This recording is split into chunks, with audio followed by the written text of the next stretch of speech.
Assalamualaikum warahmatullahi wabarakatuh. Let's start by saying basmalah. Bismillahirrahmanirrahim. Hai anak-anak, kali ini kita akan belajar subtema 4 pada tema 3C tentang keajaiban perubahan wujud di sekitarku. Tahukah kamu dari mana asal air hujan? Amatilah perubahan wujud benda di sekitarmu. Ayo membaca. Ayo bacalah teks daur ulang pada halaman 94 di bukumu dengan saksama. Adakah kata-kata pada teks tersebut yang tidak kamu ketahui artinya? Carilah kata-kata sulit yang terdapat pada teks daur ulang. Daur air. Air merupakan salah satu kebutuhan pokok bagi makhluk hidup di bumi. Air di bumi selalu tersedia karena ada daur air. Bagaimana daur air itu terjadi? Pertama, air yang ada di permukaan bumi yaitu laut, sungai, dan danau mengalami penguapan karena terkena panas matahari. Tahap ini dinamakan evaporasi. Air yang terkandung dalam tumbuhan juga mengalami penguapan yang disebut dengan transpirasi.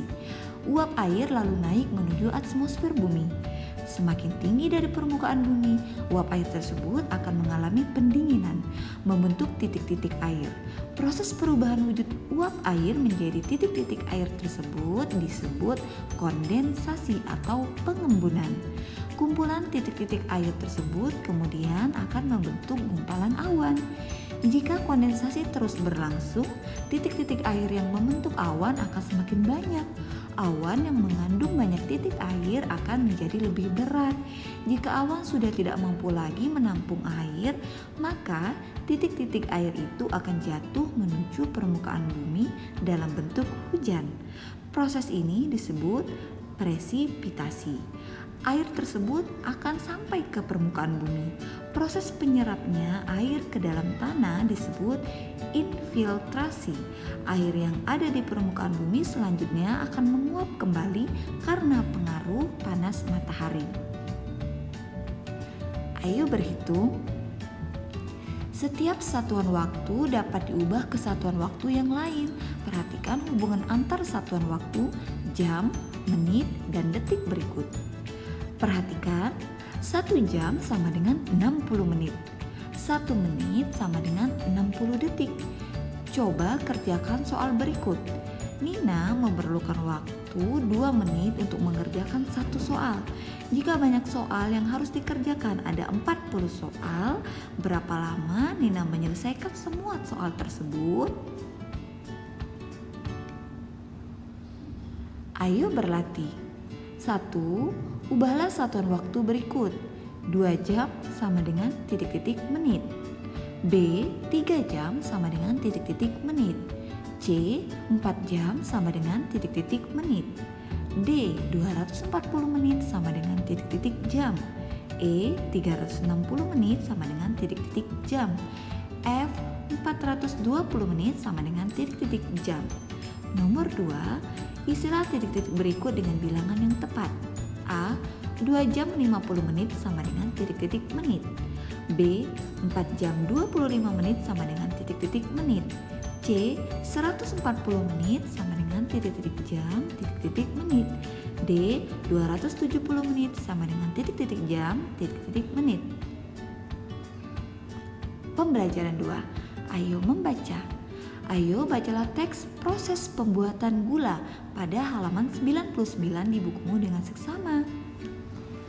Berdasarkan teks tersebut, pada tahap apakah terjadi perubahan wujud benda? Susunlah kembali proses pembuatan gula pada teks tersebut menjadi tahapan-tahapan yang berurutan. Proses pembuatan gula. Gula berasal dari tanaman tebu. Tebu mengalami proses secara bertahap hingga dihasilkan gula. Tahapan-tahapan itu terjadi atas pengolahan awal, penggilingan, pemurnian, penguapan, kristalisasi, putaran, dan pengeringan serta pendinginan. Tahap pengolahan awal dilakukan untuk memilih tebu yang memenuhi syarat. Tebu-tebu yang memenuhi syarat akan diolah menjadi gula. Tebu itu harus matang, bersih, dan segar. Tahap penggilingan bertujuan untuk memeras air tebu yang dikenal dengan nira.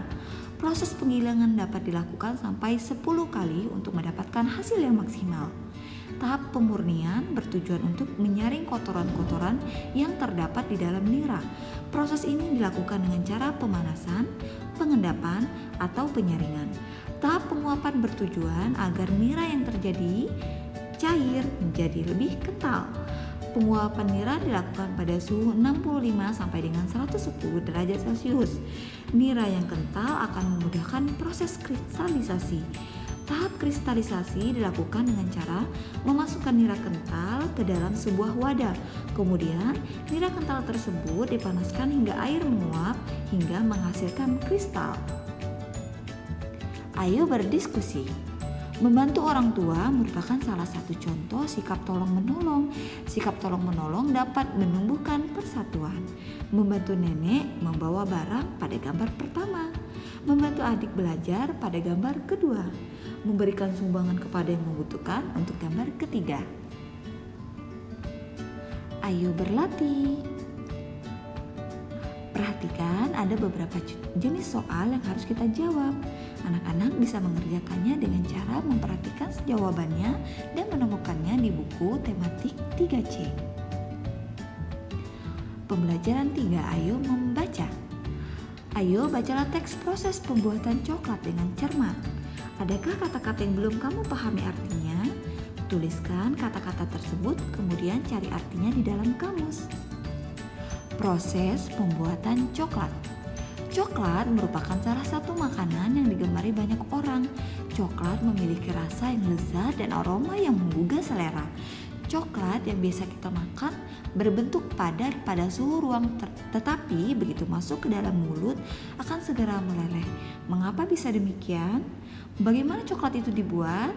Coklat dibuat dari biji kakao. Biji kakao harus melewati berbagai proses sehingga menjadi coklat olahan yang sering kita makan. Tahapan pertama adalah pembuatan pasta coklat. Mula-mula biji kakao disangrai terlebih dahulu. Proses penyangrai merupakan proses pemanasan pada suhu maksimal 150 derajat Celcius selama 10 sampai dengan 30 menit. Penyangraian ini bertujuan untuk menghilangkan kadar air di dalam biji. Setelah penyangraian, biji kakao mengalami proses penggilingan atau pelumatan untuk memperoleh pasta coklat. Pasta coklat ini kemudian dicampur dengan sukrosa, lemak coklat, susu, dan bahan-bahan lain sesuai rasa yang diinginkan. Bahan-bahan tersebut dicampur dan diaduk dalam mesin pencampur. Perhatikan gambar pertama, itu adalah proses pencetakan adonan coklat. Setelah tercampur rata adonan coklat, kemudian masuk ke tahap pelembutan atau adonan coklat yang terbentuk cair, kemudian dapat dicetak menjadi bentuk-bentuk yang diinginkan. Selanjutnya dilakukan pendinginan lambat untuk memadatkan coklat. Coklat dikeluarkan dari cetakan setelah suhu mencapai 10 derajat Celcius. Coklat-coklat tersebut kemudian dikemas dan siap didistribusikan. Proses pengemasan coklat. Ayo berhitung. Ibu dan Nina memerlukan waktu 1 jam 20 menit untuk membuat adonan dan mencetak coklat. Coklat yang sudah dicetak kemudian dimasukkan ke dalam kulkas. Setelah 1 jam 40 menit, coklat sudah memadat. Beberapa total waktu yang dibutuhkan untuk Ibu dan Nina dalam membuat coklat sampai benar-benar jadi. Penyelesaian, jumlahkanlah bilangan menit, kemudian jumlahkan bilangan jam. 1 jam 20 menit ditambah dengan 1 jam 40 menit dengan cara bersusun pendek. Hitung menit bertemu menit terlebih dahulu. 20 menit ditambah 45 menit sama dengan 65 menit. 1 jam ditambah 1 jam sama dengan 2 jam. 2 jam ditambah 1 jam ditambah 5 menit sama dengan 3 jam 5 menit. Ayo berlatih. Perhatikan soal dan anak-anak bisa mengerjakannya dengan panduan dari pembahasan di buku C subtema 4. Demikian pembelajaran kita pada subtema 4 pembelajaran 1 sampai dengan 3 kali ini. Let's close by saying hamdalah. Alhamdulillahirabbil alamin.